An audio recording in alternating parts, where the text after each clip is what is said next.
Gadis pemulung rawat nenek lumpuh. Sebulan kemudian datang mobil mewah di depan rumahnya.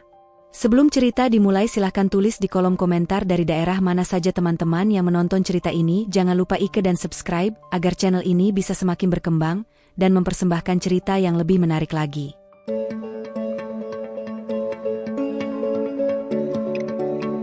Aisyah bangun pagi-pagi buta, seperti biasa, dengan suara air sungai yang mengalir deras di depan gubuk reotnya. Jam weker tuanya, warisan ayah yang udah meninggal 5 tahun lalu, bunyi nyaring pukul 4, bikin mata Aisyah yang 22 tahun langsung melek meski badannya pegal abis kerja seharian kemarin. Hari baru, Syah. Semangat, gumamnya pelan sambil gosok mata, duduk di kasur anyaman bambu yang sudah bolong-bolong. Gubuknya kecil banget. Cuma satu ruangan dengan dinding anyaman ilalang dan atap seng berkarat yang bocor pas hujan deras. Di sudut, ada meja kecil penuh botol plastik kosong yang dia kumpulin kemarin, siap dijual ke tukang loak. Udara pagi di tepi sungai Citarum dingin menusuk, bau lumpur campur sampah bikin hidungnya mengerut. Tapi Aisyah udah biasa. Dia cewek tangguh. Sejak ayahnya sakit dan pergi, ibunya ikut mati setahun kemudian gara-gara demam berdarah, dia sendirian ngurus hidup. Gak ada saudara, cuma tetangga-tetangga pemulung lain di kampung kumuh ini yang kadang bantu saling jaga. Malam sebelumnya, Aisyah baru pulang lewat tengah malam, karung goni penuh botol dan kaleng bergemerincing di punggungnya. Hari itu hujannya deras, bikin jalanan licin dan sungai meluap, tapi dia tetap keliling TPA sampai gelap. Badannya basah kuyup, rambut panjangnya yang biasanya diikat kuncir sederhana sekarang menempel di leher, campur keringat dan lumpur. "Syah, lo gila ya, hujan gini tetap kerja," kata Mbok Sari pas dia lewat gubuk tetangga. Aisyah cuma senyum lelah. "Mau gimana lagi, Mbok? Besok tagihan air numpuk." Mbok Sari geleng-geleng kepala, kasih sepotong singkong rebus. "Ambil, nak, jangan sampai kelaparan." Itu kebaikan kecil yang selalu bikin Aisyah tersenyum, meski hidupnya penuh perjuangan. Dia ingat ayahnya, Pak Hadi, yang dulu kerja buruh pabrik tapi sakit paru-paru gara-gara debu. "Syah, jangan pernah nyerah. Hidup ini ujian, tapi Tuhan adil," kata ayah di ranjang sakitnya sebelum pergi selamanya. Ibunya, Bu RT, coba bertahan, tapi demam berdarah ambil nyawanya pas Aisyah baru 17. Sejak itu, Aisyah belajar mandiri, dari nol. Aisyah bangun pelan, ambil ember besi dari rak dinding yang sudah miring, lalu keluar gubuk sambil pakai sarung lusuh dan kaos oblong yang udah pudar warnanya. Matahari belum terbit. Langit masih gelap keabu-abuan, kabut tipis menyelimuti sungai yang airnya keruh penuh sampah plastik dan ranting-ranting mati. Dia jalan ke pinggir sungai, kakinya telanjang di tanah basah yang licin, ambil air buat mandi pagi. Airnya dingin banget, bikin badannya merinding sampai gigi gemeretak. Tapi Aisyah gosok kulitnya kuat-kuat pakai sabun colek murah yang baunya harum sintetis. Sambil mandi, dia nyanyi lagu daerah pelan biar semangat. "Bumi gak seluas tangan, tapi hati luas kayak langit. Jangan sedih, jalani aja." Lirik itu dia ciptain sendiri, campur lagu Sunda lama yang ibunya ajarin. Air sungai yang keruh gak bikin dia jijik. Udah bertahun-tahun, sungai ini sahabatnya, saksi bisu perjuangannya. Setelah mandi, dia keringkan badan pakai kain lap usang yang dulunya handuk bagus, sekarang bolong-bolong. Rambutnya dia sisir pakai jari, ikat asal pakai karet gelang bekas. Kembali ke gubuk, Aisyah nyalain tungku kecil dari batu bata dan besi bekas, ambil kayu kering yang dia simpen di bawah atap. Api susah nyala gara-gara lembab, tapi akhirnya menyala kecil. Dia masak sarapan sederhana, nasi sisa kemarin yang dia panasin, ditambah telur kampung rebus yang dibeli kemarin dari Mbok Sari seharga Rp2.000 satu butir, dan sayur kangkung liar yang dia petik di pinggir sungai tadi pagi. Kangkungnya hijau segar, dicuci bersih di air sungai, direbus sebentar biar matang. Aroma nasi goreng ala kadarnya nyebar pelan, campur bau kayu bakar, bikin perutnya keroncongan. Aisyah tambahin garam dan cabai rawit yang dia iris halus, meski rasanya hambar tanpa minyak goreng yang lagi habis. "Lumayanlah, daripada nggak ada," gumamnya sambil aduk nasi di wajan besi tipis. Sambil makan di depan gubuk, duduk di bangku kayu reot yang dia bikin sendiri dari papan bekas, Aisyah tatap sungai yang mulai ramai burung-burung kecil mencari makan. Burung pipit beterbangan, mematuk-matuk sampah yang terapung, sementara ikan-ikan kecil melompat-lompat di permukaan air keruh. Hari ini harus kumpul banyak botol, biar bisa beli beras 2 kilo. Pikirnya dalam hati.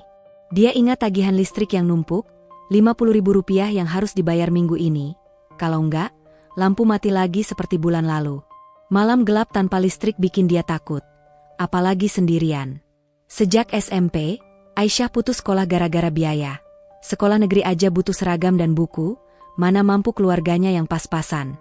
"Syah, sekolah penting, tapi hidup lebih penting," kata ayah dulu. Sekarang, kerja pemulung setiap hari dari subuh sampai sore, jalan kaki ke TPA sampah kota atau keliling pasar cari barang bekas yang bisa dijual. Penghasilannya nggak pasti, kadang Rp30.000 sehari kalau hoki nemu besi tua atau botol minuman impor. Tapi kalau sepi cuma Rp10.000, cukup buat makan dan bayar kontrakan gubuk ini yang cuma Rp100.000 sebulan. Pemilik kontrakan, Pak RT, orang baik, sering kasih keringanan kalau Aisyah telat bayar. Tetangganya, Embok Sari, sering bilang pas lagi ngobrol di pinggir sungai, "Syah, kamu cantik gini kok nggak cari kerja kantor? Pasti banyak cowok minta." Embok Sari itu ibu-ibu pemulung berumur 50-an, badannya kurus tapi tangguh, dorong gerobak kardus setiap hari. Aisyah cuma ketawa kecil, "Embok, mana ada yang mau cewek pemulung kayak aku? Lagian, aku suka hidup bebas, meski susah."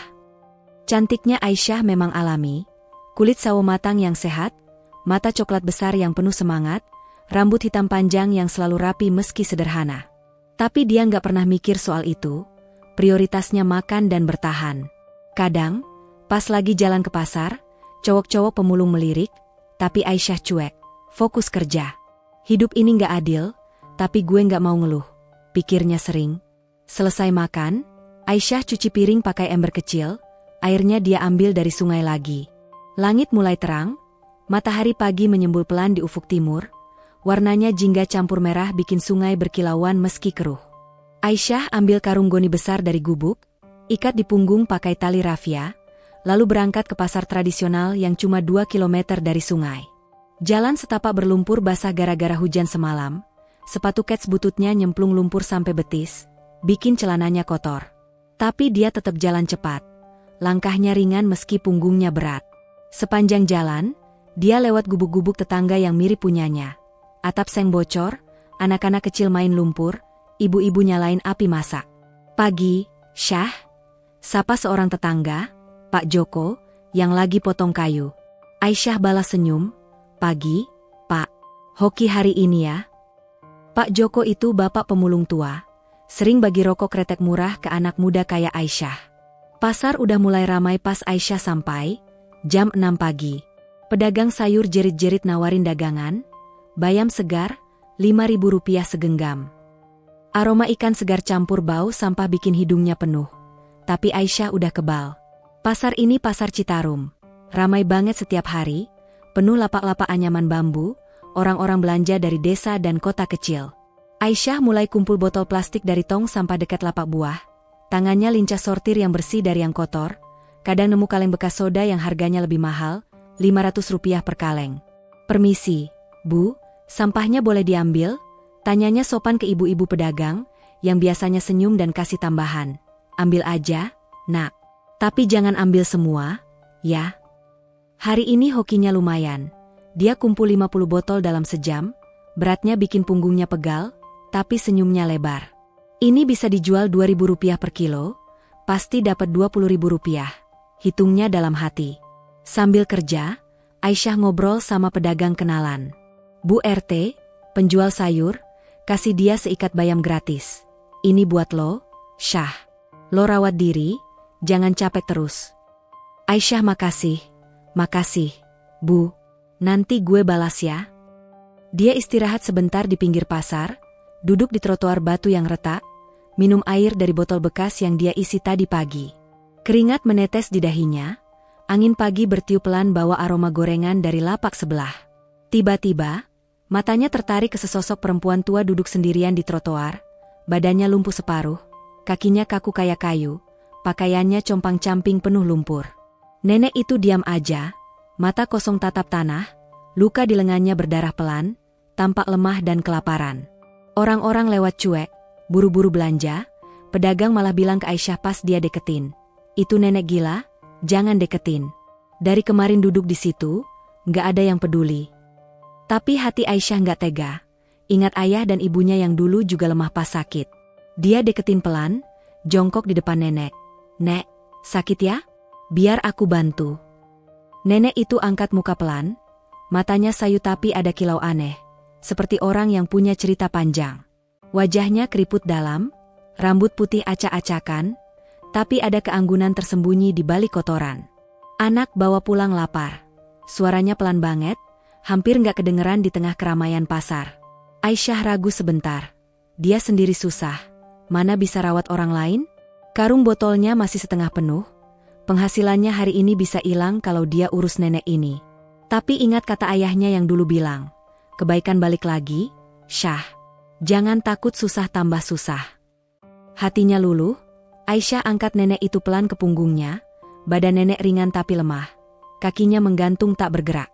Karung botolnya dia tinggal sementara di pedagang kenalan. "Bu RT, Bu, jaga karung gue ya, nanti gue ambil." Bu RT angguk khawatir. "Hati-hati, Syah. Jangan sampai lo sakit." Jalan 2 kilometer pulang ke gubuk itu berat banget. Punggung Aisyah sakit kayak ditusuk. Keringat bercucuran campur debu jalan, napasnya ngos-ngosan. Nenek diam di punggungnya, tangannya lemah pegang bahu Aisyah. Sepanjang jalan, Aisyah tetap nyanyi pelan biar nenek tenang. "Jangan takut, Nek. Kita pulang, gue masakin makan." Burung-burung pagi ikut bernyanyi, seolah dukung langkahnya. Sampai gubuk, Aisyah rebahin nenek pelan di kasur anyamannya yang biasa dia pakai, ambil kain basah dari ember buat bersihin luka di lengan nenek. Lukanya dalam, darah kering campur lumpur. Aisyah olesin obat merah dari kotak P3K kecilnya yang isinya tinggal sedikit. "Nek, nama siapa? Dari mana?" Tanyanya sambil gosok pelan, "Hati-hati biar nggak sakit." Nenek cuma geleng pelan. Suaranya lemah, "Nek Siti, lumpuh jatuh." Matanya menutup lagi, tampak kelelahan. Aisyah nggak tanya lebih lanjut, takut nenek capek. Dia buru-buru masak bubur sisa nasi kemarin, tambah air panas dan sedikit garam, aduk sampai lembek. Bubur hangat itu dia kasih makan pelan-pelan ke nenek. Sendok demi sendok, nenek makan lahap meski lambat, mata berbinar pelan. "Makasih, Nak. Nek lapar banget," bisiknya setelah beberapa suap. Aisyah senyum, "Sama-sama, Nek. Istirahat dulu ya." Siang harinya, Aisyah balik ke pasar ambil karungnya, jual botol-botolnya ke tukang loak dekat situ, dapat Rp25.000. Dia beli beras 1 kilo, obat luka tambahan, dan sayur untuk makan malam. Pulang lagi, nenek udah tidur nyenyak. Malam itu, Aisyah tidur di lantai pakai tikar pandan tipis. Kasur anyamannya dia kasih ke nenek. Badannya pegal, tapi hati tenang. "Besok aku cari tahu siapa dia," pikirnya sambil tatap atap bocor. Angin malam bertiup pelan bawa suara sungai. Tapi hati udah terlanjur sayang, seperti punya keluarga lagi. Hari-hari berikutnya, rutinitas Aisyah berubah total. Pagi-pagi, dia bangun lebih awal, masakin bubur atau nasi timun buat nenek sebelum berangkat kumpul sampah. Siangnya, pulang cepat buat rawat nenek. Ganti popok kain yang dia cuci sendiri, pijit kaki lumpuh pakai minyak urut murah, dan cerita dongeng sederhana biar nenek senyum. Dahulu kala, ada gadis miskin yang bantu nenek sihir, lalu dapat harta karun, cerita Aisyah sambil pegang tangan nenek, suaranya lembut kayak ibunya dulu. Nenek Siti mulai respon, senyum tipis. "Kamu baik, Nak, kayak malaikat." Tetangga mulai gosip pas Aisyah lewat, embok yang bilang ke yang lain, "Syah gila, rawat orang asing. Mana dia sendiri aja susah." Pak Joko bela, "Biarin, anak muda gitu hatinya besar." Aisyah cuek, "Kebaikan gak lihat siapa, embok. Kalau gue gak bantu, siapa lagi?" Dia tetap kerja keras. Kadang bawa nenek jalan pelan di pinggir sungai pakai kursi roda darurat dari bambu, biar nenek gak kesepian. Sebulan berlalu pelan, hari demi hari penuh perjuangan tapi juga kehangatan. Aisyah capek fisik, punggungnya sering sakit, penghasilannya turun sedikit gara-gara kurang waktu, tapi bahagia lihat nenek baikan. Nenek mulai bisa bicara lebih banyak, cerita masa mudanya yang samar-samar. Dulu Nek tinggal di kota, punya anak pintar. Tapi nasib berubah. Aisyah penasaran, tapi nggak maksa. Sampai suatu siang, Saat Aisyah lagi jemur pakaian nenek di depan gubuk, angin sepoi bawa debu jalan raya, deru mobil mewah hitam mengkilap berhenti mendadak di depan gubuk tepi sungai yang kumuh. Pintu mobil terbuka pelan, dan seorang wanita elegan turun, mata melebar kaget lihat Nenek Siti yang duduk di kursi reot. Hari kedua rawat nenek, Aisyah bangun lebih pagi dari biasa. Suara ayam jantan tetangga kokok nyaring campur deru sungai yang gak pernah berhenti mengalir di depan gubuk reotnya. Jam weker tuanya cuma bunyi samar-samar karena dia matiin manual malam tadi. Tapi kokok ayam itu cukup bikin mata Aisyah yang 22 tahun langsung melek. Meski badannya pegal-pegal abis tidur di lantai tikar tipis yang dingin dan keras. Punggungnya sakit banget. Kayak ada jarum-jarum kecil menusuk. Gara-gara angkat nenek kemarin dari pasar sampai gubuk, jarak 2 kilometer yang terasa kayak maraton. Aduh, Syah, hari ini harus kuat. Gumamnya pelan sambil gosok punggung, duduk pelan di tikar yang sudah usang, penuh serpihan bambu yang menusuk kulit. Gubuknya tetap sama, kecil dan reot, dinding anyaman ilalang bergoyang pelan ditiup angin pagi, atap seng berkaratnya masih basah embun, dan di sudut ruangan, kasur anyaman bambu yang biasanya buat dia sekarang dipakai Nenek Siti. Nama sementara yang Aisyah kasih karena nenek cuma bilang, Siti, pas ditanya kemarin. Aisyah bangun pelan-pelan, badannya kaku, ambil selimut tipis dari lantai dan lipat rapi, lalu deketin kasur di mana nenek masih meringkuk. Badannya kecil dan lemah di bawah kain lusuh yang Aisyah selimutin semalam. Nek, bangun yuk. Aku masakin bubur. Bisiknya pelan sambil goyang bahu nenek pelan-pelan, takut nenek kaget atau sakit lagi. Nenek Siti, wajahnya keriput dalam, rambut putih acak-acakan tapi matanya sayu penuh cerita. Buka mata pelan, senyum tipis muncul di bibirnya yang pecah-pecah. Makasih, Nak Aisyah. Kaki nek sakit lagi, kayak ada api di tulang. Suaranya lemah, tapi ada kehangatan di situ yang bikin hati Aisyah meleleh. Aisyah angguk cepat. Sabar ya, Nek. Nanti aku pijit lagi setelah sarapan. Sekarang istirahat dulu, biar aku siapin makan. Dia bantu nenek duduk pelan, sandarin di dinding gubuk supaya nyaman, lalu ambil bantal kecil dari rak dinding. Bantal yang dulunya milik ayahnya. Empuknya tinggal kenangan. Langsung Aisyah ke tungku dapur kecil di belakang gubuk, ruang sempit yang cuma cukup buat satu orang berdiri, dindingnya hitam bekas asap. Dia nyalain api pakai kayu kering yang dia kumpulin kemarin sore dari pinggir sungai, kayu-kayu kecil yang basah di ujung tapi cukup kering di tengah. Percikan api kecil menyala, Aisyah tiup pelan biar membesar, angin pagi bantu meniupin. Dia ambil panci besi tipis dari rak, isi air dari ember sisa mandi kemarin, air sungai yang dia rebus dulu biar aman. Lalu masukin beras sisa kemarin yang masih ada segenggam, tambah potong-potong singkong liar yang dia petik pagi tadi pas mandi. Saat api mulai stabil, aroma beras sisa mendidih pelan nyebar ke seluruh gubuk, campur bau kayu bakar yang familiar. Aisyah aduk pakai sendok kayu yang sudah hitam, sambil nyanyi pelan lagu pengantar tidur versi pagi yang dia bikin sendiri. Tidur ya, mimpi indah sepanjang hari. Bangun yuk, pagi cerah, hati senang tanpa duka. Liriknya sederhana, tapi bikin suasana hangat. Nenek Siti dari dalam gubuk ikut senyum mendengar. Setelah bubur matang, Aisyah tambah sayur daun singkong liar yang dia petik pagi tadi, daun hijau segar yang tumbuh liar di tepi sungai, dicuci bersih dan direbus sebentar biar lunak. Dia bagi kedua mangkok sederhana, satu buat nenek yang lebih besar porsinya, lalu bawa ke depan gubuk di mana nenek udah duduk di bangku kayu reot. Ini, Nek, bubur hangat. Makan pelan-pelan ya, kata Aisyah sambil kasih mangkok, bantu pegang supaya nggak tumpah. Nenek Siti duduk pelan, tangannya gemetar pegang mangkok, tapi matanya berbinar lihat makanan sederhana itu. Kamu baik sekali, Nak. Nek nggak punya siapa-siapa lagi, dari kemarin cuma lapar dan sakit. Katanya pelan, suaranya campur haru. Aisyah duduk di sebelahnya, makan buburnya sendiri yang dingin lebih cepat. Nek jangan bilang gitu. Sekarang ada aku di sini. Kita bareng-bareng, ya. Mereka makan pelan di depan gubuk. Angin pagi sepoi bawa suara burung pipit yang mulai bernyanyi. Sungai di depan mengalir tenang meski airnya keruh penuh sampah plastik yang terapung pelan. Sambil makan, Aisyah coba tanya lagi, hati-hati biar nenek gak risih. Nek dari mana asalnya? Keluarga di mana? Mungkin ada yang nyari Nek. Nenek Siti tatap sungai yang airnya mengalir tenang, mata jauh kayak ingat masa lalu yang panjang dan berat. Nek dari kota besar, Jakarta sana. Dulu Nek kaya, punya rumah bagus, anak-anak sekolah tinggi. Tapi jatuh miskin, anak-anak pergi cari hidup sendiri. Kaki Nek lumpuh gara-gara jatuh di tangga pasar kemarin, pas lagi cari makan. Ceritanya samar-samar, seperti ada yang disembunyiin, tapi Aisyah nggak maksa, cuma angguk pelan. Wah, Nek pasti capek banget. Tenang aja, Nek. Di sini aman, gubuk gue kecil tapi hangat. Aku rawat sampai sembuh, janji. Hati Aisyah iba, bayangin nenek sendirian di kota besar yang dingin, jatuh miskin tanpa siapa-siapa.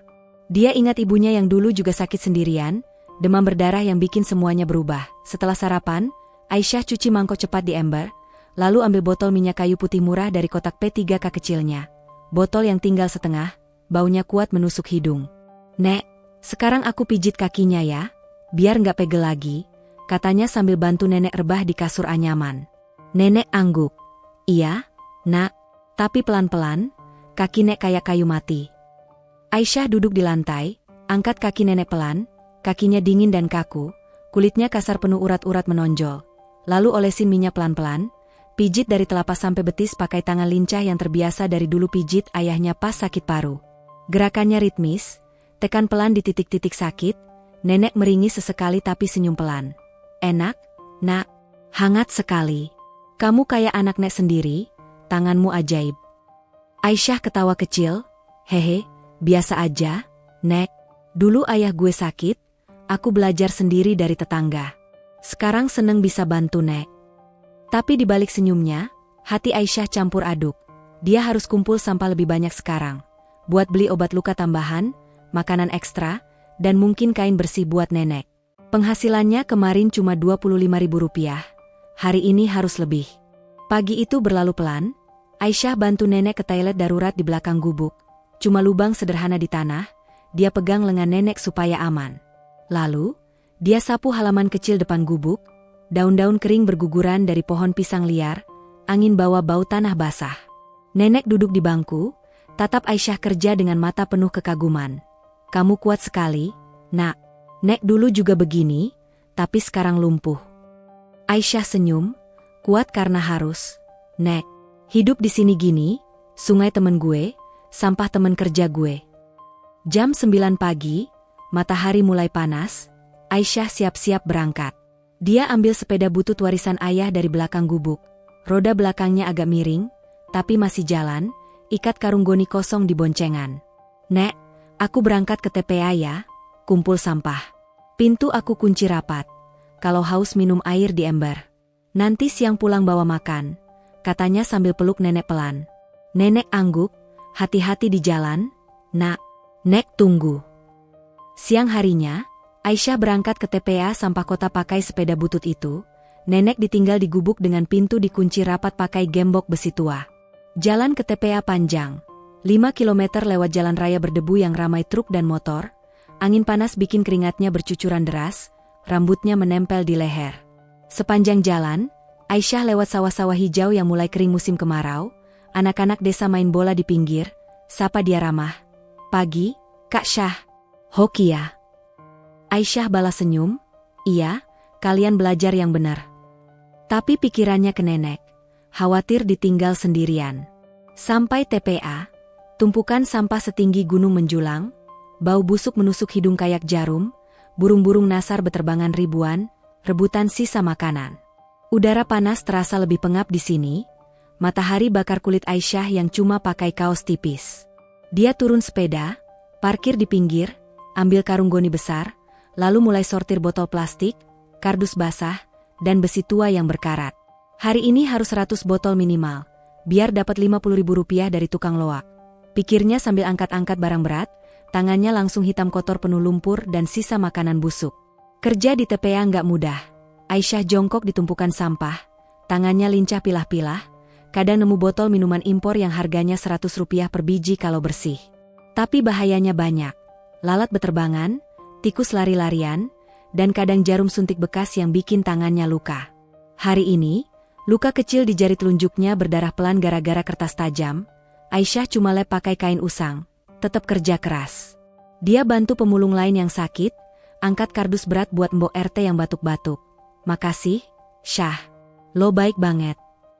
Aisyah senyum, sama-sama, Mbok. Kita saling bantu. Mbok Yem, Tetangga pemulung yang badannya gempal dan suaranya keras, lewat sambil dorong gerobak penuh kardus. "Syah, lo gila rawat nenek asing itu.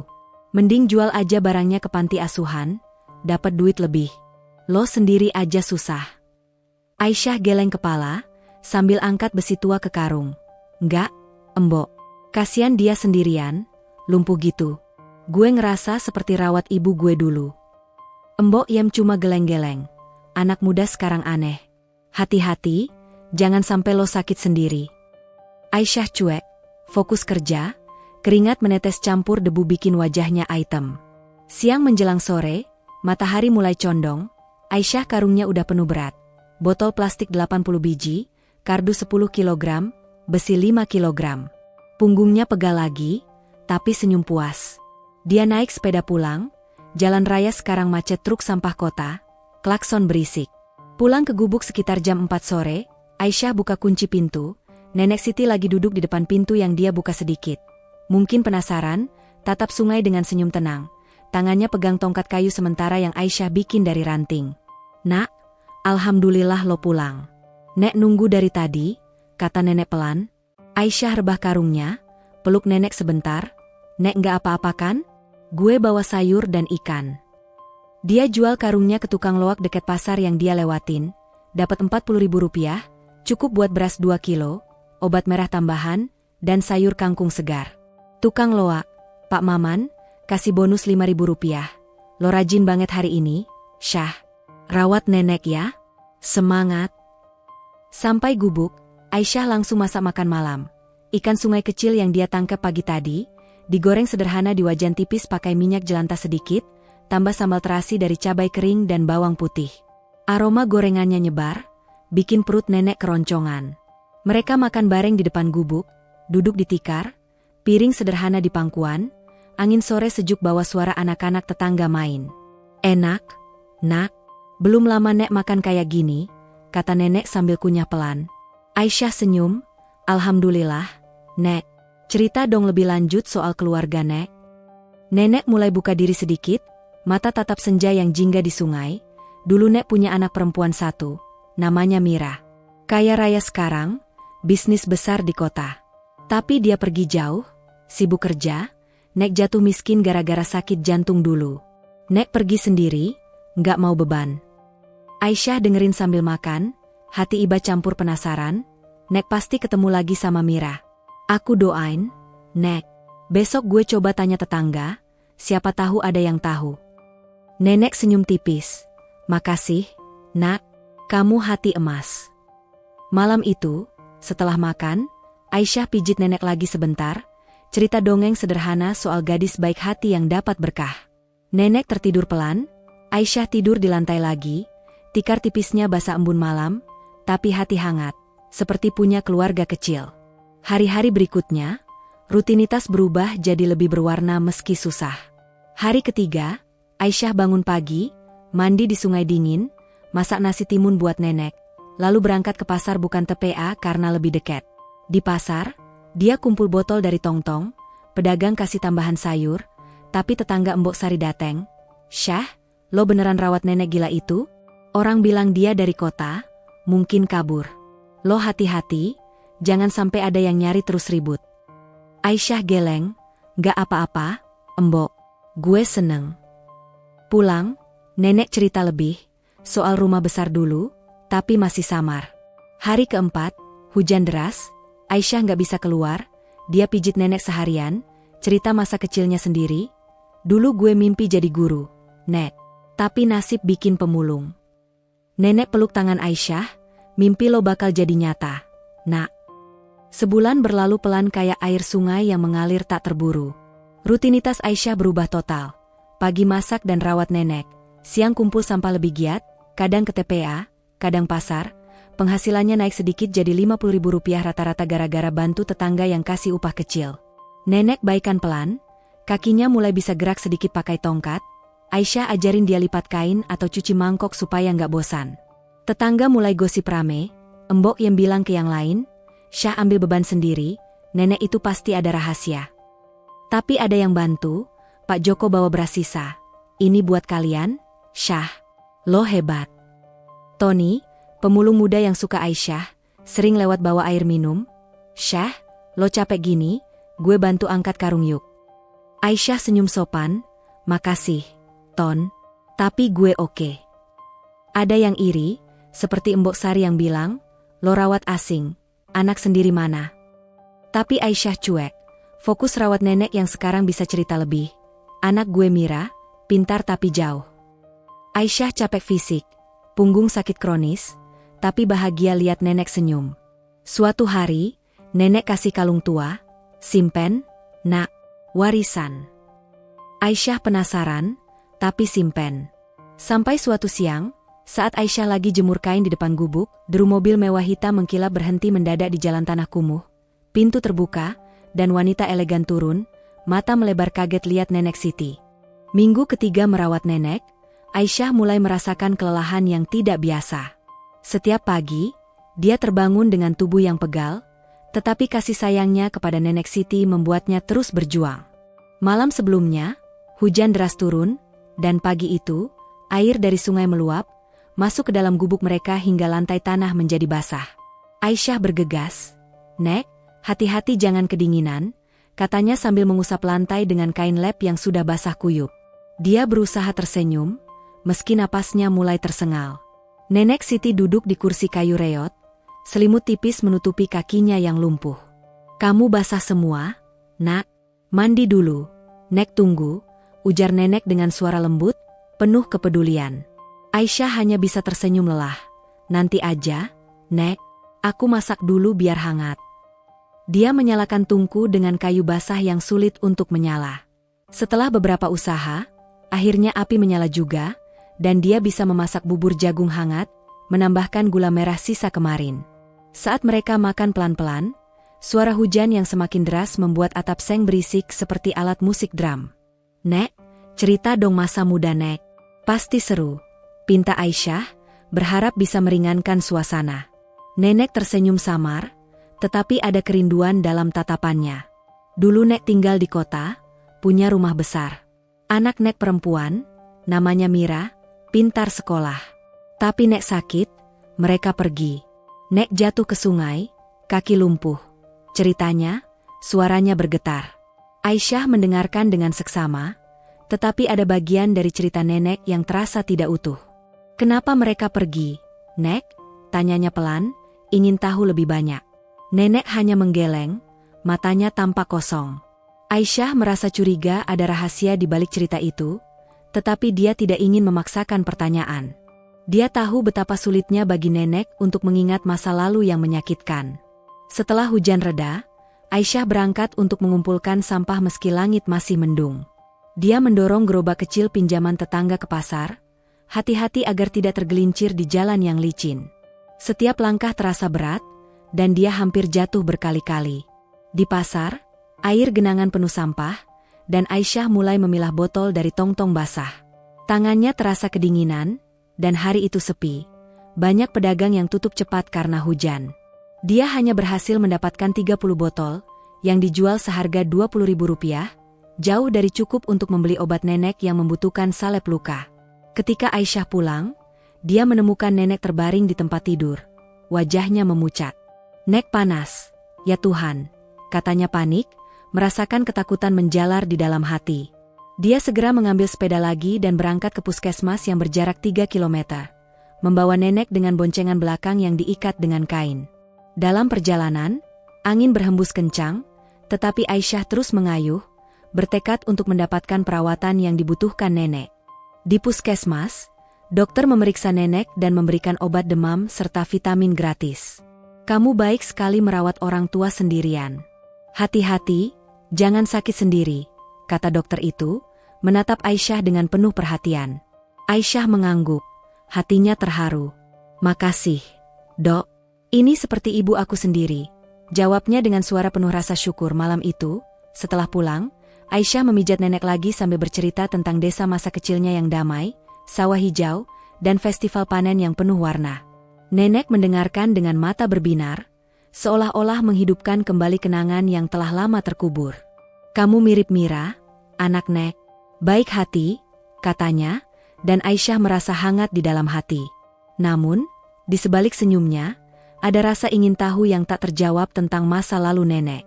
Tetapi, malam itu, tetangga mereka, Embok Sari, datang membawa nasi bungkus. "Syah, lo capek terus gini? Biarin nenek itu pulang aja," ujarnya, nada suaranya mencerminkan kekhawatiran. Aisyah langsung menggeleng. "Enggak, Embok, dia enggak punya siapa-siapa." Embok Sari menghela napas, "Tapi kamu juga butuh istirahat." Konflik kecil muncul saat Tony, pemulung muda yang tinggal di sekitar kampung, mulai menunjukkan ketertarikan padanya. "Lo gila, Syah. Gue bisa bantu lo kalau lo tinggalin dia," ungkapnya, tampak sinis.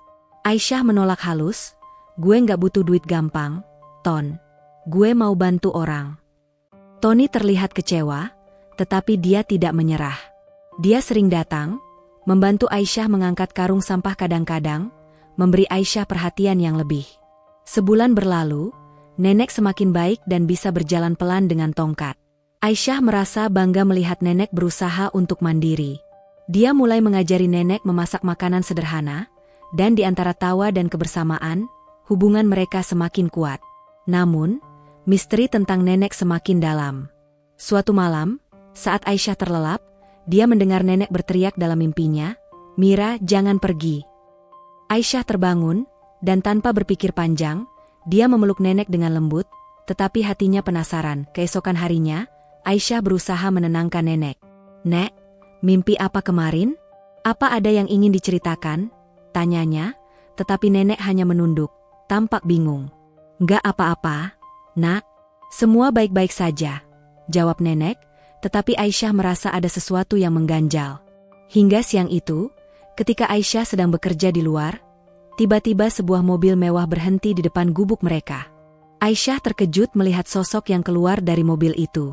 Seorang wanita muda, cantik dan anggun, melangkah mendekat. "Permisi, apakah ini rumah Nenek Siti?" tanyanya, suaranya lembut tetapi tegas. Aisyah bingung. "Iya, itu nenek saya.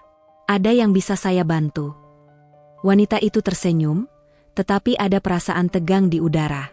"Aku Mira, anaknya Nenek Siti," katanya dengan penuh percaya diri. Jantung Aisyah berdegup kencang. "Mira? Tapi, nenek tidak pernah bercerita tentangmu." Mira menatap Aisyah dengan serius. "Aku tahu.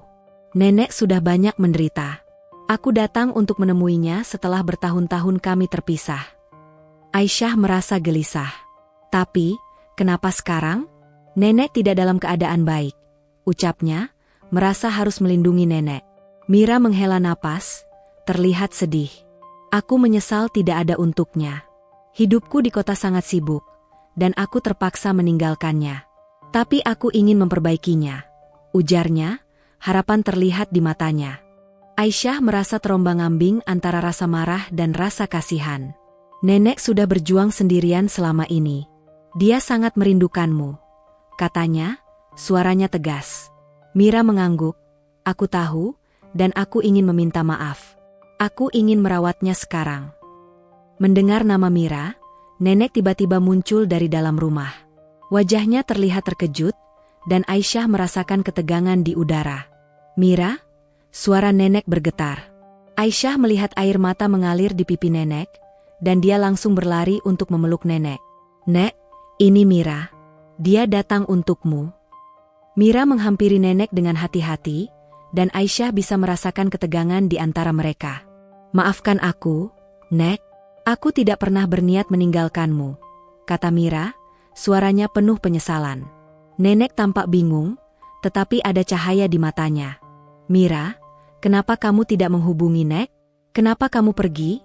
tanya nenek, suaranya bergetar. Aisyah merasa terjebak di tengah-tengah. Dia ingin nenek bahagia, tetapi dia juga tidak ingin kehilangan ikatan yang telah mereka bangun. "Nek, kita bisa berbicara. Mari kita duduk," kata Aisyah, berusaha mengalihkan perhatian semua orang. Mereka duduk di luar gubuk, dan Aisyah merasakan ketegangan di antara Mira dan nenek. Mira menceritakan tentang hidupnya di kota, bagaimana kesibukan dan tanggung jawab membuatnya harus pergi. "Tapi aku tidak pernah melupakanmu, Nek. Setiap hari aku memikirkanmu," ujarnya, menatap nenek dengan penuh harap. Aku ingin memberikan yang terbaik untukmu sekarang. Nenek terdiam, tampak merenung. Aisyah melihat bagaimana wajah nenek berubah, antara kebahagiaan dan kesedihan. Dia merasa bingung, tidak tahu harus berpihak pada siapa. Nek, bagaimana? Apakah kamu mau Mira tinggal di sini? Tanyanya, berharap nenek bisa memutuskan dengan bijak. Nenek menatap Mira, dan Aisyah bisa melihat air mata mengalir di pipi nenek. Aku tidak tahu. Aku sudah terbiasa hidup sendirian, jawab nenek, suaranya bergetar. Tapi aku merindukanmu, Mira. Mira meraih tangan nenek. Aku berjanji tidak akan pergi lagi. Aku akan merawatmu, Nek. Aku akan membuatmu bahagia, ujarnya, penuh keyakinan. Aisyah merasa hatinya bergetar. Dia tahu bahwa kedatangan Mira bisa membawa kebahagiaan bagi nenek, tetapi dia juga merasa kehilangan. Hari-hari berikutnya menjadi penuh kebingungan. Mira tinggal di gubuk mereka dan mulai membantu nenek, tetapi Aisyah merasa terasing. Dia tidak bisa mengabaikan rasa cemburu yang muncul dalam dirinya. Dia merasa bahwa semua perhatian nenek kini beralih kepada Mira, dan ikatan yang telah dia bangun dengan nenek mulai pudar. Suatu malam, saat Aisyah sedang duduk sendirian di luar, Tony datang menghampirinya. "Lo kenapa, Syah? Lo terlihat murung," tanyanya, mencoba memahami perasaannya. Aisyah menghela napas. "Aku tidak tahu, Tony. Semuanya berubah sejak Mira datang. Aku merasa kehilangan nenek." Tony duduk di sampingnya. "Lo sudah berjuang keras untuk nenek. Jangan biarkan siapapun merusak itu. Dia masih butuh lo." Aisyah berusaha tersenyum, tetapi hatinya terasa berat. "Tapi sekarang Mira ada di sini. Aku tidak tahu bagaimana cara menghadapinya." Tony mengangguk. "Coba lo bicarakan dengan nenek. Jangan biarkan perasaan lo terpendam." Aisyah merasa terinspirasi. Dia tahu bahwa dia harus berbicara dengan nenek tentang perasaannya, tetapi dia juga tidak ingin menyakiti Mira. Keesokan harinya, Aisyah memutuskan untuk berbicara dengan nenek. Dia menemukan nenek dan Mira sedang duduk di luar, tertawa dan mengobrol. Aisyah merasa cemburu, tetapi dia mencoba mengabaikannya. "Nek, bolehkah aku bicara sebentar?" tanyanya, nada suaranya tegas. Nenek dan Mira menatapnya, dan nenek mengangguk. "Tentu, Nak. Ada apa?" Aisyah mengumpulkan keberanian. "Nek, aku merasa kehilanganmu. Sejak Mira datang, aku merasa seperti tidak dibutuhkan lagi," ucapnya, hatinya bergetar. Nenek terlihat terkejut, tetapi Mira langsung menjawab, "Aisyah, aku tidak bermaksud menggantikanmu. Aku hanya ingin membantu nenek. Aku ingin kita semua bisa bersama." Aisyah merasakan ketegangan di antara mereka, tetapi dia tetap berusaha untuk jujur. "Aku tahu, Mira. Tapi ikatan antara aku dan nenek sudah terjalin sekian lama." Nenek menghela napas, menatap Aisyah dengan lembut. "Nak, kamu adalah bagian dari hidupku. Aku tidak akan pernah melupakan pengorbananmu. Mira ada di sini untuk membantuku, bukan untuk menggantikanmu." Aisyah merasa sedikit lega, tetapi hatinya masih merasa ragu. "Kalau begitu, kita bisa bekerja sama. Aku ingin membantu, tetapi aku juga ingin merawat nenek," kata Aisyah, berharap bisa menemukan jalan tengah. Mira tersenyum. "Tentu, kita bisa saling membantu. Nenek berhak mendapatkan yang terbaik." Hari-hari berikutnya, Aisyah, Mira, dan nenek mulai bekerja sama. Mereka memasak bersama, merawat kebun, dan Aisyah merasa ikatan mereka mulai membaik. Meskipun kadang-kadang masih ada rasa cemburu, Aisyah mulai memahami bahwa Mira tidak datang untuk mengambil alih, tetapi untuk berbagi tanggung jawab. Namun, di balik kebahagiaan itu, Aisyah masih merasa ada yang mengganjal. Suatu malam, nenek terbangun dalam mimpi buruk lagi, teriak memanggil nama Mira. Aisyah segera berlari ke kamar nenek dan memeluknya.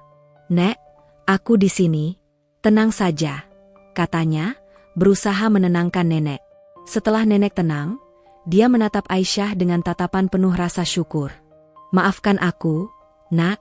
Aku tidak ingin membuatmu khawatir," ucap nenek, suaranya bergetar. Aisyah merasa hatinya mencair. "Nek, aku hanya ingin kamu baik-baik saja. Apa yang terjadi di masa lalu, jangan disimpan sendiri. Nenek mengangguk pelan, air mata mengalir di pipinya. Aku akan berusaha untuk lebih terbuka, Nak. Aku tidak ingin menyakiti siapapun. Aisyah merasa ada harapan baru.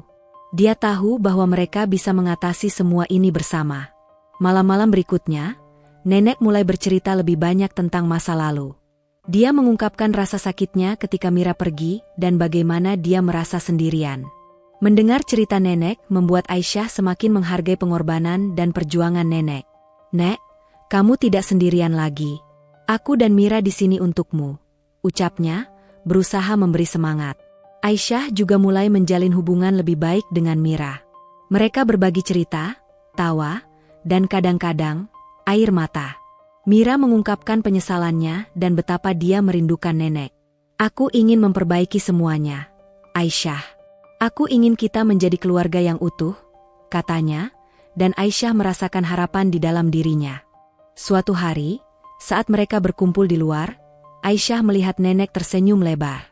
Kita harus merayakan kebersamaan ini, kata Nenek, matanya berbinar. Bagaimana kalau kita mengadakan pesta kecil di sini? Undang tetangga-tetangga. Aisyah merasa bersemangat. Ide bagus, Nek.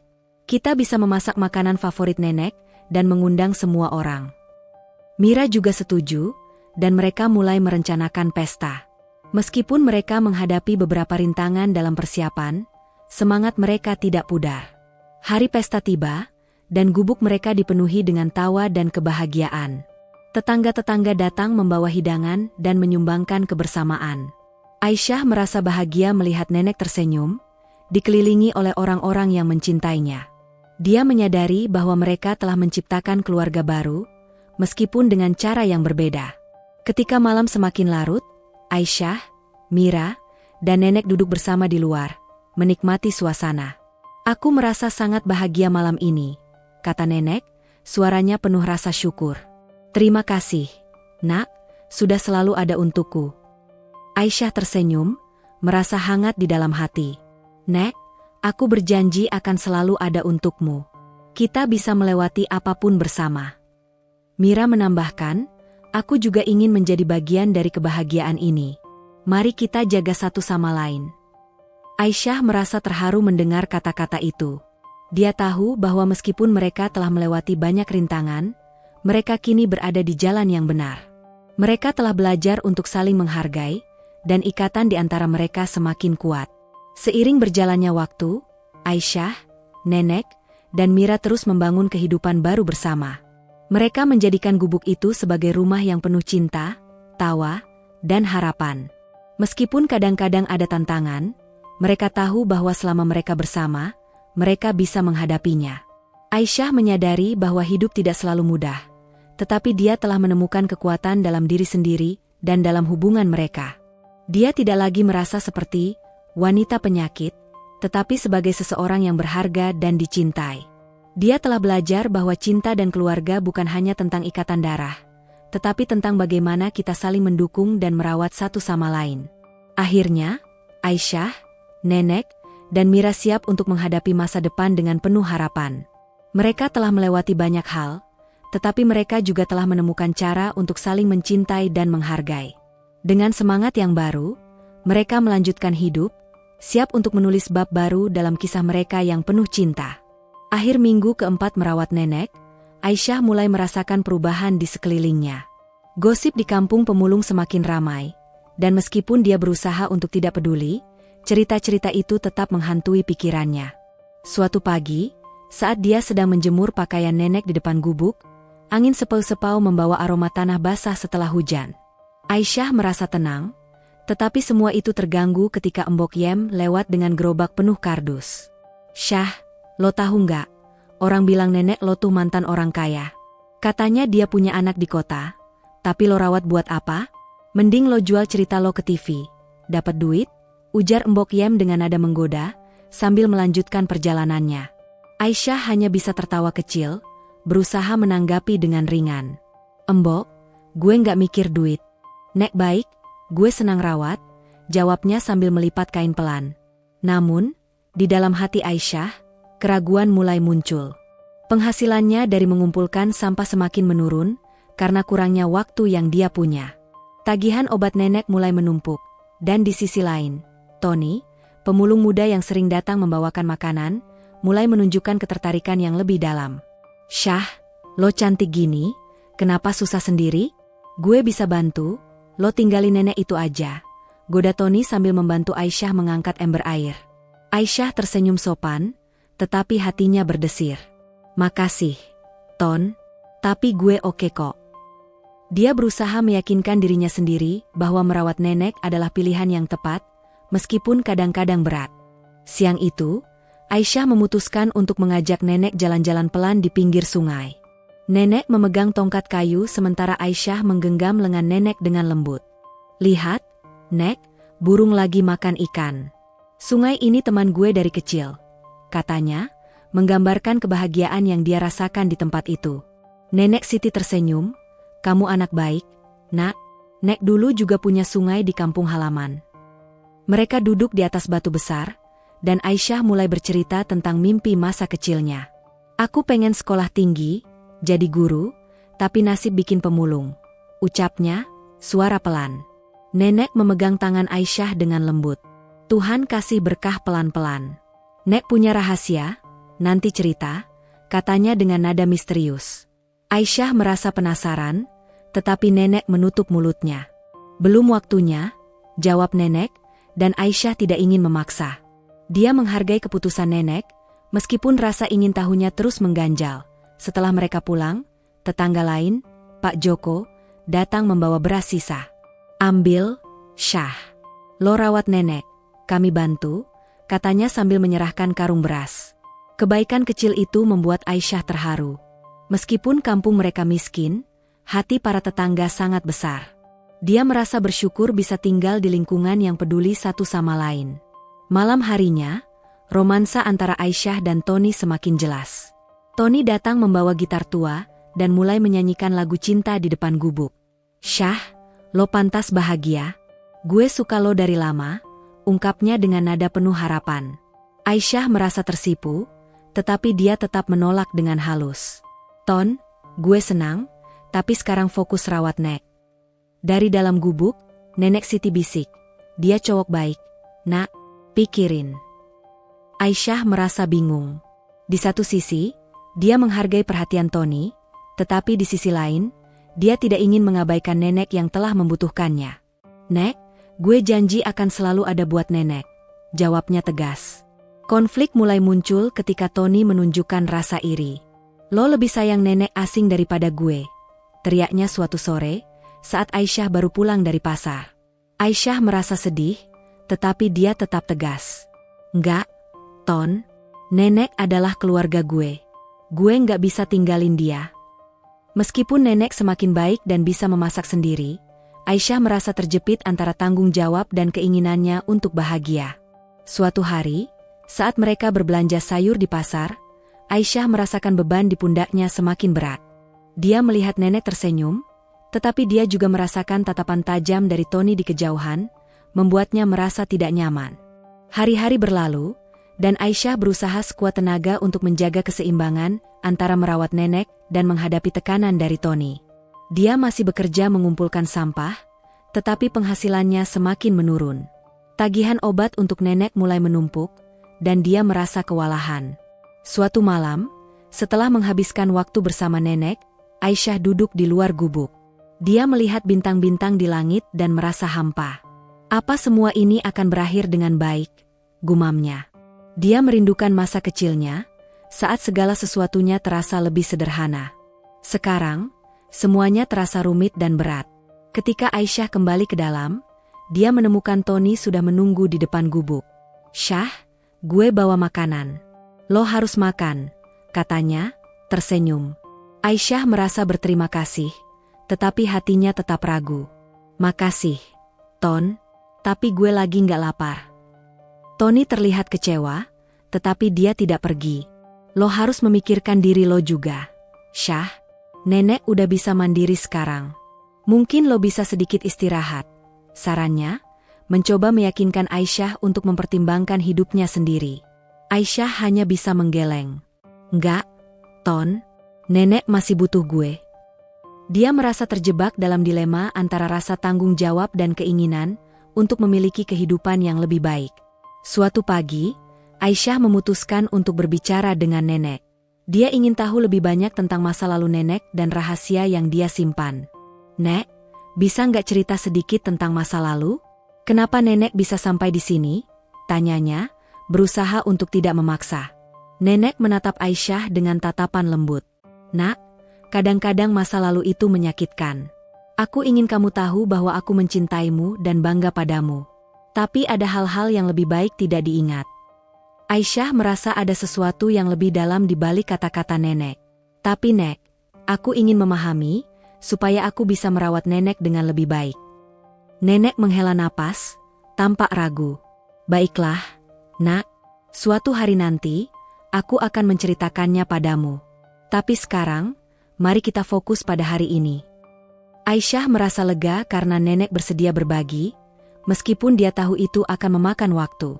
Hari-hari berlalu, dan Aisyah berusaha memperbaiki keuangannya. Dia mulai menjual beberapa barang yang tidak terpakai dan mencoba mengumpulkan lebih banyak sampah untuk dijual. Meskipun itu tidak mudah, dia bertekad untuk tidak menyerah. Dia ingin memberikan yang terbaik untuk nenek dan dirinya sendiri. Di tengah semua kesulitan itu, Tony tetap mendukung Aisyah. Dia sering datang membantu mengangkat barang-barang dan membawa makanan. Meski Aisyah tidak bisa membalas perasaannya, dia merasa bersyukur memiliki teman yang peduli. Suatu malam, saat Aisyah sedang memikirkan masa depan, nenek tiba-tiba memanggilnya. Nak, aku ingin memberikan sesuatu padamu, katanya, suaranya lembut. Aisyah mendekat dengan penuh rasa ingin tahu. Apa itu, Nek? Nenek mengeluarkan sebuah kotak kecil dari bawah tempat tidur. Ini adalah barang-barang berharga yang aku simpan selama bertahun-tahun. Mungkin ini bisa membantumu. Aisyah merasa terharu, tetapi juga bingung. Nek, kenapa nenek memberikannya padaku? Karena aku ingin kamu tahu bahwa kamu memiliki potensi yang luar biasa. Jangan pernah merasa rendah diri hanya karena keadaanmu sekarang, jawab nenek, matanya berbinar. Aisyah membuka kotak itu dan menemukan beberapa perhiasan tua, foto-foto, dan surat-surat lama. Ini semua berharga, Nek. Kenapa nenek tidak memberikannya lebih awal? Nenek tersenyum samar. Karena aku ingin kamu menghargai apa yang kamu miliki. Ini adalah bagian dari masa lalu, tetapi masa depanmu masih terbuka lebar. Aisyah merasa semangatnya kembali, terinspirasi oleh kata-kata nenek. Namun, ketika Aisyah sedang berusaha untuk bangkit, rumor tentang nenek yang mantan orang kaya mulai menyebar lebih luas di kampung. Beberapa orang mulai mendekatinya, menanyakan kebenaran rumor tersebut. Aisyah merasa tertekan, tetapi dia berusaha untuk tidak memperhatikan. Nek tidak butuh perhatian seperti itu. Yang penting adalah kita saling mencintai, ucapnya pada diri sendiri. Suatu sore, saat sedang berbelanja di pasar, Aisyah mendengar beberapa orang berbicara tentang nenek. Katanya dia punya harta yang disembunyikan. Mungkin ada yang bisa kita ambil, bisik salah satu dari mereka. Aisyah merasa marah. Nenek bukan barang yang bisa diperjualbelikan, teriaknya, membuat orang-orang itu terdiam. Ketika Aisyah pulang, dia menceritakan kepada nenek tentang gosip tersebut. Nek, orang-orang mulai membicarakan kita lagi. Mereka pikir nenek punya harta, ucapnya, suaranya penuh emosi. Nenek hanya menghela napas. Biarkan saja, Nak. Yang terpenting adalah kita tahu kebenarannya. Malam itu, Aisyah tidak bisa tidur. Dia merasa beban di pundaknya semakin berat. Semua yang dia lakukan untuk nenek terasa sia-sia ketika orang-orang tidak menghargai usaha mereka. Dia ingin memberikan yang terbaik untuk nenek, tetapi dia juga ingin memiliki kehidupan yang lebih baik untuk dirinya sendiri. Di tengah kebingungan itu, Tony datang lagi, membawa gitar dan menyanyikan lagu-lagu yang menyentuh hati. Syah, lo harus ingat bahwa lo nggak sendirian. Gue di sini buat lo, katanya, menatapnya dengan penuh perhatian. Aisyah merasa terharu. Makasih, Ton, lo selalu ada untuk gue. Malam itu, saat Aisyah duduk di luar gubuk, dia mendengar suara nenek memanggilnya. Nak, datanglah ke sini. Aisyah segera menghampiri nenek. Ada apa, Nek? Nenek tersenyum, tetapi ada kesedihan di matanya. Aku ingin kamu tahu bahwa apapun yang terjadi, kamu adalah bagian dari diriku. Jangan biarkan orang lain menentukan nilai dirimu. Aisyah merasakan air mata mengalir di pipinya. Nek, aku berjanji akan selalu ada untuk nenek. Keesokan harinya, Aisyah mendapatkan keberanian untuk berbicara kepada Tony. Ton, aku ingin jujur. Aku menghargai perhatianmu, tetapi aku tidak bisa mengabaikan nenek. Ungkapnya, hatinya bergetar. Tony mengangguk, tetapi dia terlihat kecewa. Gue ngerti, Syah. Tapi lo harus memikirkan diri lo juga. Aisyah merasa bingung. Dia ingin melindungi nenek, tetapi dia juga ingin bahagia. Nek, aku butuh waktu untuk berpikir, ujarnya, berusaha mencari jalan keluar. Nenek hanya mengangguk, memberikan dukungan tanpa syarat. Hari-hari berlalu, dan Aisyah terus berjuang dengan perasaannya. Dia merasa terjebak di antara dua dunia. Tanggung jawab terhadap nenek dan keinginan untuk memiliki kehidupan yang lebih baik. Di satu sisi, Aisyah merasa bangga dengan apa yang dia lakukan untuk nenek. Tetapi di sisi lain, dia juga merindukan kebebasan dan kesempatan untuk mengejar impiannya. Suatu malam, saat Aisyah sedang duduk di luar gubuk, dia melihat bintang-bintang di langit dan merasakan keinginan untuk berubah. Dia ingin mengejar pendidikan dan meraih impiannya menjadi guru. Namun, dia tahu bahwa itu tidak akan mudah. Tapi aku harus mencoba, gumamnya pada diri sendiri. Keesokan harinya, Aisyah memutuskan untuk mendaftar di sekolah malam.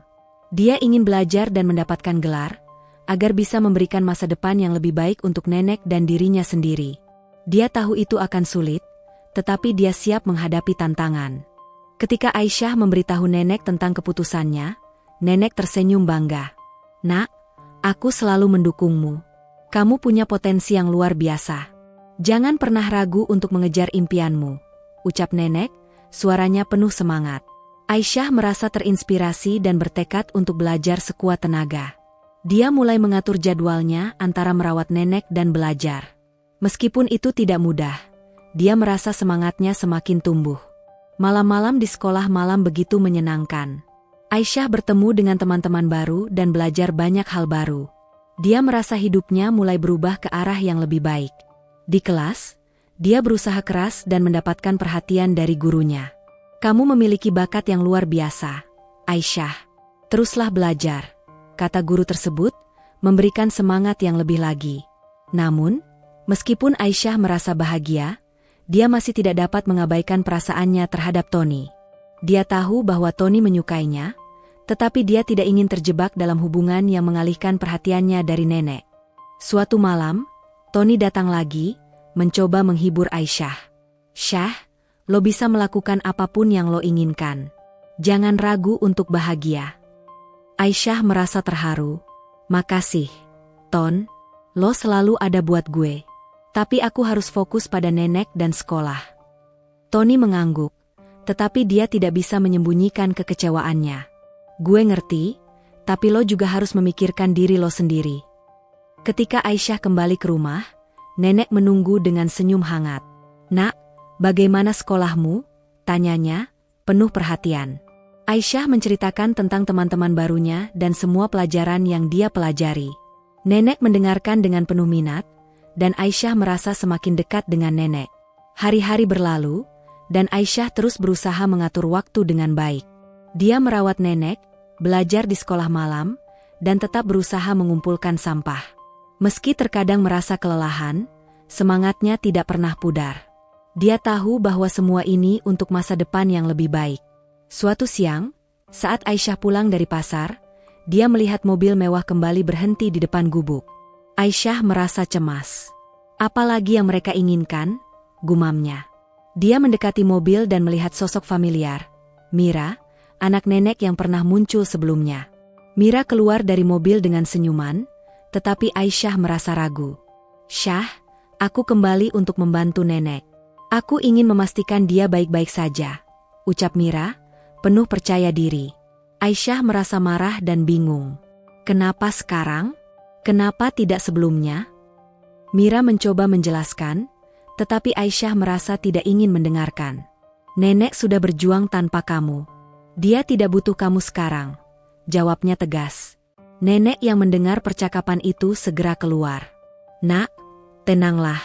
Mira hanya ingin membantu. Aisyah merasa cemas melihat nenek yang seharusnya istirahat terpaksa berhadapan dengan Mira. Nek, kita bisa melakukan ini sendiri. Kita tidak butuh dia, ucap Aisyah, berusaha melindungi nenek. Mira menatap Aisyah dengan serius. Aku ingin memperbaiki kesalahan masa lalu. Aku ingin nenek bahagia. Keesokan harinya, Aisyah merasa bingung. Dia ingin nenek bahagia, tetapi dia juga tidak ingin Mira mengambil alih. Ketika Aisyah duduk di luar, Tony datang lagi, membawa makanan. Syah, lo harus memikirkan dirimu juga. Jangan biarkan orang lain menentukan hidup lo, katanya, berusaha membangkitkan semangat Aisyah. Aisyah merasa tertekan. Tapi, Ton, aku tidak mau mengecewakan nenek. Dia merasa terjebak dalam dilema, antara merawat nenek dan menginginkan kebahagiaan untuk dirinya sendiri. Hari-hari berlalu, dan Aisyah terus berjuang. Dia mulai mendapatkan nilai baik di sekolah, dan merasa semakin percaya diri. Namun, hubungannya dengan Tony semakin rumit.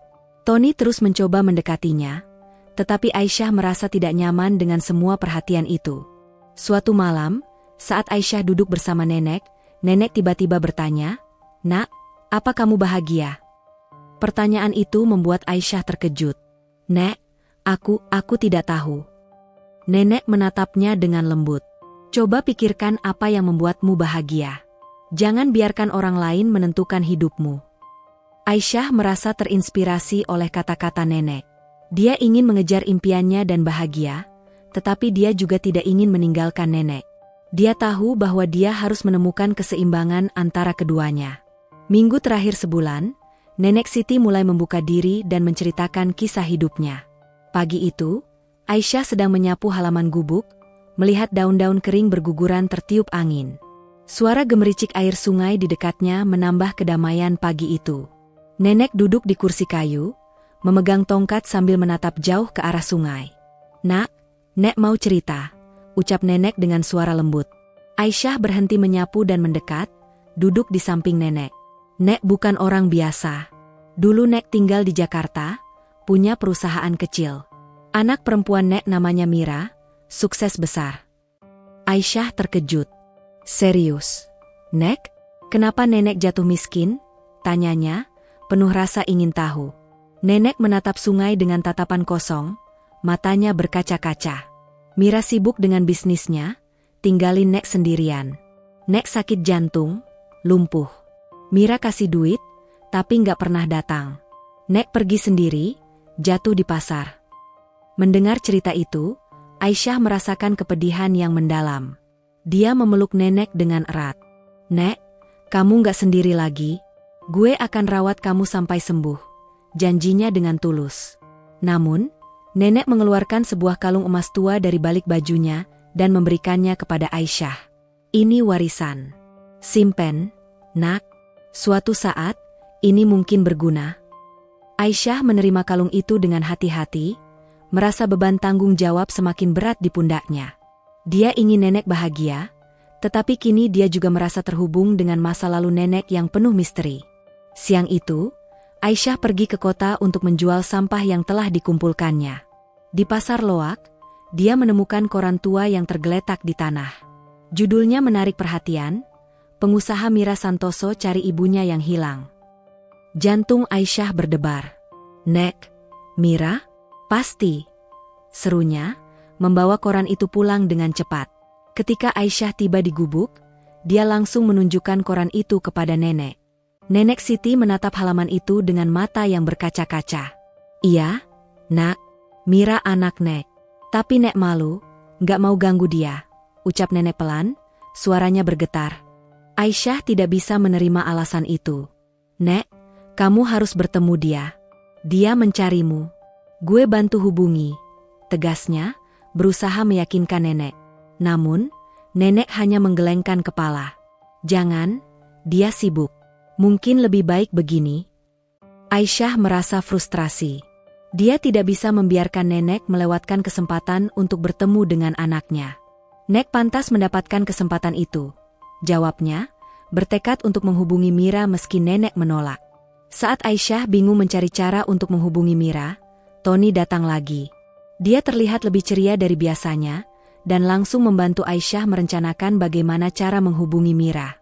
"Gue bisa bantu lo, Syah. Kita bisa telepon dia," tawarnya. Aisyah merasa sedikit lega. Tony selalu ada untuknya, dan dia mulai merasakan kedekatan yang lebih dalam antara mereka. Hari-hari berlalu, dan Aisyah dan Tony terus merencanakan cara untuk menghubungi Mira. Tony bahkan membawakan makanan untuk nenek, berusaha membuat Aisyah merasa lebih baik. Suatu malam, saat mereka duduk di luar gubuk, Tony memberi Aisyah senyuman manis. "Syah, lo cantik. Kenapa lo susah sendiri? Lo pantas bahagia." Aisyah merasa tersipu. "Makasih, Ton. Tapi sekarang fokus gue adalah nenek." Tony mengangguk, tetapi dia tidak bisa menyembunyikan perasaannya lebih jauh. Dia berani mencium pipi Aisyah dengan lembut. Aisyah terkejut, tetapi hatinya berdebar. Dia tahu bahwa romansa di antara mereka semakin dekat, meskipun pikirannya terus terbagi antara tanggung jawab dan perasaan. Tetangga-tetangga mulai memperhatikan hubungan Aisyah dan Tony. Gosip mulai beredar bahwa Aisyah hanya mencari keuntungan dari situasi ini, bahwa dia mendekati Tony untuk mendapatkan bantuan. Aisyah merasa tidak nyaman dengan semua pembicaraan di belakangnya, tetapi dia mencoba untuk tidak peduli. Dia tahu apa yang dia rasakan untuk nenek dan juga untuk Tony. Suatu siang, saat Aisyah sedang di luar gubuk, sebuah mobil mewah berhenti di depan. Aisyah merasa terkejut dan cemas. "Apa ini?" gumamnya, melihat sosok wanita yang keluar dari mobil. Wanita itu mengenakan pakaian mahal dan terlihat sangat elegan. Aisyah tidak bisa mempercayai matanya ketika dia mengenali wajah itu. Mira, anak nenek Siti, sudah berdiri di depan gubuk mereka. "Nek, aku datang," seru Mira, berlari menghampiri nenek. Aisyah merasa campur aduk, antara senang dan takut. Nenek Siti tampak kaget, tetapi ada cahaya harapan di wajahnya. "Mira, nak," ucap nenek dengan suara bergetar. Mira memeluk nenek dengan erat, air mata mengalir di pipinya. "Aku mencarimu, Nek. Aku sangat merindukanmu." Aisyah merasa hatinya bergetar melihat momen tersebut. Dia ingin merasakan kebahagiaan nenek, tetapi rasa cemburu juga muncul. Kenapa Mira baru datang sekarang? Aisyah tidak bisa menahan diri untuk tidak bertanya. "Kenapa baru sekarang, Mira?" tanyanya, suaranya penuh emosi. Mira menatap Aisyah dengan mata penuh penyesalan. "Aku minta maaf. Hidupku sangat sibuk, dan aku tidak pernah menyadari betapa pentingnya nenek bagiku." Nenek Siti menatap Mira dengan penuh kasih. "Nek cuma ingin kamu bahagia, nak. Aku tidak mau mengganggu hidupmu." Namun, Mira menggenggam tangan nenek dengan erat. "Aku tidak akan pernah membiarkanmu sendirian lagi. Aku akan merawatmu," ucap Mira dengan tegas. Aisyah merasa terjebak dalam situasi yang rumit. Dia ingin nenek bahagia, tetapi kehadiran Mira membuatnya merasa diabaikan. Tony yang berdiri di sampingnya merasakan ketegangan itu. "Syah, ayo kita beri mereka waktu," bisiknya, mencoba menenangkan Aisyah. Malam itu, Aisyah merasakan campuran emosi. Dia senang melihat nenek dan Mira bersatu kembali, tetapi dia juga merasa kehilangan. Dia telah berjuang keras untuk merawat nenek, dan sekarang semua itu seolah sirna dengan kedatangan Mira. Sementara itu, Tony tetap berada di sampingnya, memberikan dukungan yang dibutuhkan. Hari-hari berikutnya, Mira tinggal di kampung dan mulai berinteraksi dengan Aisyah dan nenek. Dia membawa makanan enak dan membantu nenek dalam berbagai hal. Aisyah merasa cemburu dengan perhatian yang diberikan Mira kepada nenek, tetapi dia juga berusaha untuk tetap bersikap baik. Suatu malam, Aisyah memutuskan untuk berbicara dengan Mira. "Mira, aku senang nenek bisa bersamamu lagi, tapi aku juga merasa kehilangan," ucapnya, suaranya bergetar. Mira menatap Aisyah, tampak terkejut. "Aku tidak bermaksud membuatmu merasa seperti itu, Syah. Aku hanya ingin merawat nenek." Aisyah menghela napas. "Aku sudah merawat nenek selama ini, dan aku merasa terikat dengan dia. Sekarang, semuanya berubah." Mira mendekat dan meraih tangan Aisyah. "Aku mengerti, tapi kita bisa bekerja sama. Nenek butuh kita berdua. Aisyah merasa terharu. Mungkin ada cara untuk menggabungkan kekuatan mereka demi nenek. Dia mulai membuka pikirannya untuk menerima Mira sebagai bagian dari hidupnya, meskipun rasa cemburu itu masih ada. Di tengah kebersamaan mereka, Tony semakin dekat dengan Aisyah. Dia sering datang untuk membantu dan mendukung, berusaha membuat Aisyah merasa lebih baik. Suatu malam, saat mereka duduk di luar gubuk, Tony bertanya, "Syah, lo yakin dengan keputusan lo? Lo mau terus merawat nenek atau mau mulai hidup sendiri?" Aisyah terdiam. Dia ingin merawat nenek, tetapi dia juga ingin memiliki kehidupan sendiri. "Gue nggak tahu, Ton. Aku merasa terjebak," jawabnya, suaranya penuh keraguan. Tony meraih tangan Aisyah. "Lo harus memilih, Syah. Hidup ini terlalu singkat untuk tidak bahagia." Aisyah merasa bingung, tetapi saat itu, dia tahu bahwa dia harus menemukan jalan. Dia memutuskan untuk berbicara lagi dengan nenek. "Nek, aku ingin memastikan kamu baik-baik saja. Tapi aku juga ingin hidupku lebih baik," ucapnya, berusaha tegas. Nenek Siti menatap Aisyah dengan lembut. "Nak, kamu harus mencari kebahagiaanmu sendiri. Aku tidak ingin menjadi beban. Mira dan kamu bisa saling mendukung." Aisyah merasa harapan baru muncul. Mungkin dia bisa berbagi tanggung jawab dengan Mira dan tetap berada di samping nenek. Ketika Mira mendengar percakapan tersebut, dia mengangguk setuju. "Aku akan membantu, Syah. Kita bisa merawat nenek bersama-sama. Aku tidak akan mengambil alih hidupmu," ucapnya, memberikan jaminan. Aisyah merasa lega. Hari-hari berikutnya, Aisyah dan Mira mulai bekerja sama merawat nenek. Mereka berbagi tugas dan saling mendukung, dan Aisyah merasa semakin dekat dengan Mira.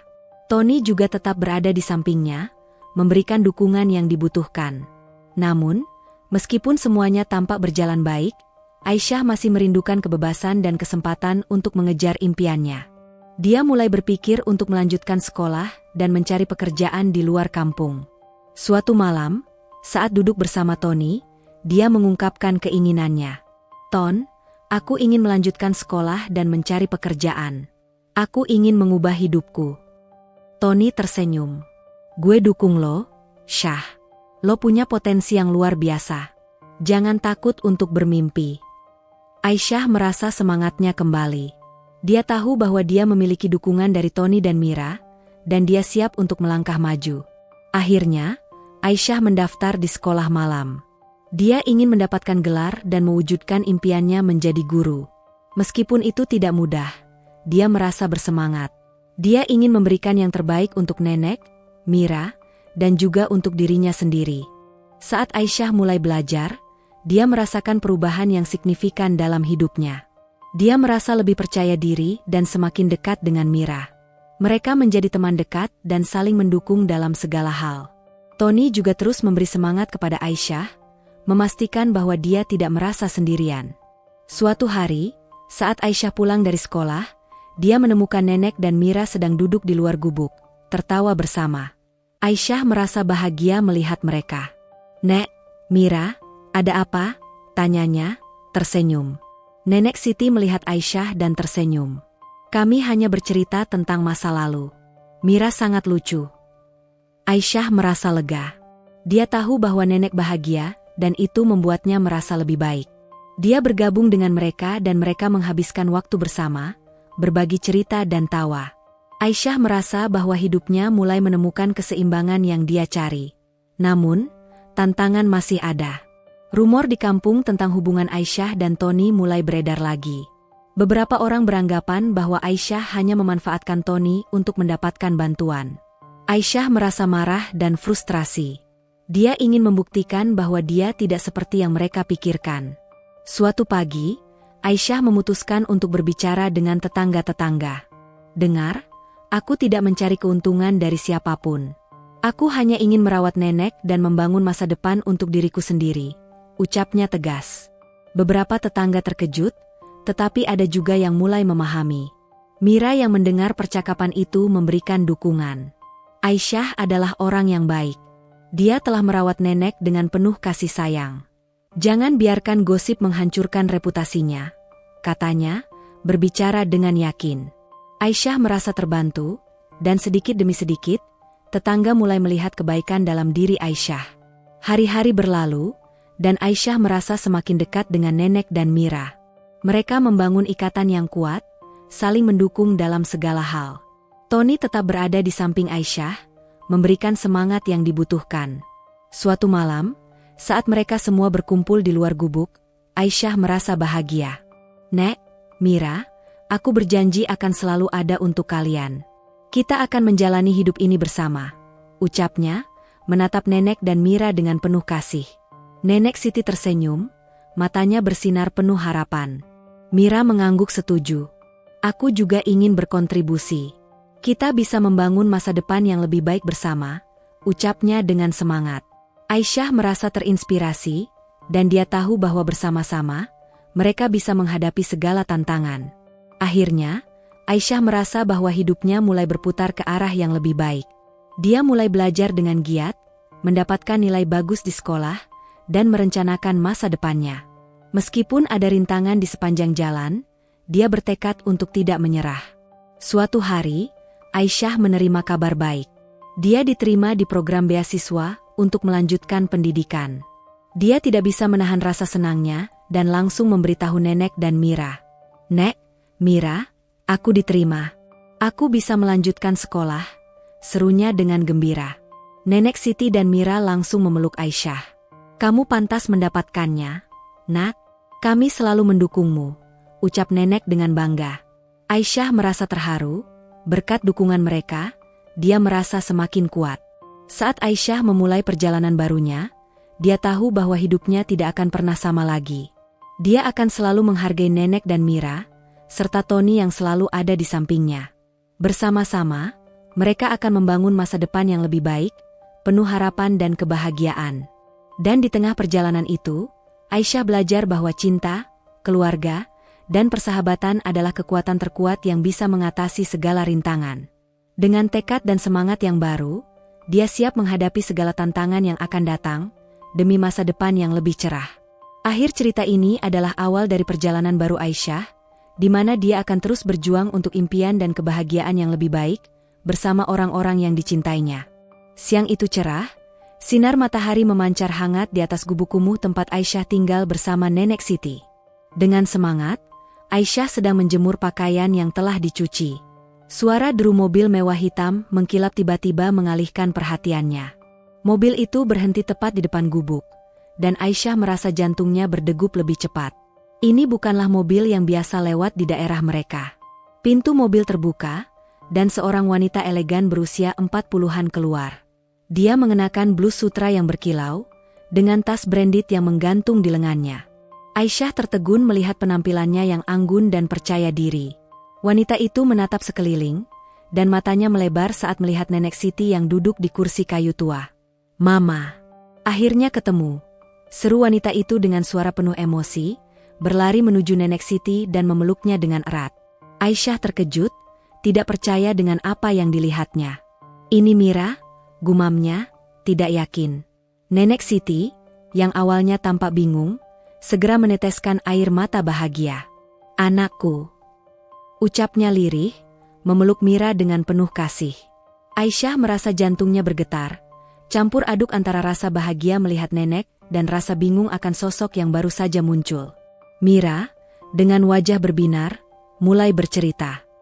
"Aku mencari mama sebulan ini. Iklan di koran, tanya polisi, semua aku lakukan. Terima kasih, Nak, kamu sudah menyelamatkan mama," ujarnya, menatap Aisyah penuh rasa syukur. Dia mengeluarkan uang tunai tebal dari tasnya dan mengulurkannya kepada Aisyah. "Ini untukmu, terima kasih banyak." Aisyah tertegun, merasakan beban tanggung jawab yang begitu berat di hatinya. "Gak usah, Tante. Gue senang aja Nek sehat," tolaknya dengan tegas. Mira tampak kagum dengan sikap rendah hati Aisyah. "Kamu patut dihargai, Nak. Ikut aku ke Jakarta. Kamu pantas sukses," ajaknya, penuh semangat. Aisyah terdiam, bingung dengan tawaran mendadak itu. Dia melihat Nenek Siti yang tampak bahagia, tetapi ada sesuatu dalam dirinya yang ragu. Dia tidak ingin meninggalkan nenek, Tetapi kesempatan seperti ini mungkin tidak akan datang lagi. Dalam hati, dia berdoa agar Nenek Siti setuju. Tetangga-tetangga di sekitarnya mulai mengamati dengan rasa iri. Mereka sudah terbiasa dengan kehidupan sederhana Aisyah dan Nenek Siti, dan kini melihat ada mobil mewah dan wanita cantik yang datang. Anak itu pasti hanya mencari kekayaan, bisik salah satu tetangga. Aisyah bisa mendengar, tetapi dia berusaha untuk tidak memperdulikan mereka. Tony, sahabat dekat Aisyah yang selalu mendukungnya, muncul di tengah kerumunan. Dia melihat Aisyah dan Nenek Siti dengan tatapan campur aduk. "Syah, lo pergi ya?" tanyanya, nada suaranya menunjukkan kecemasan.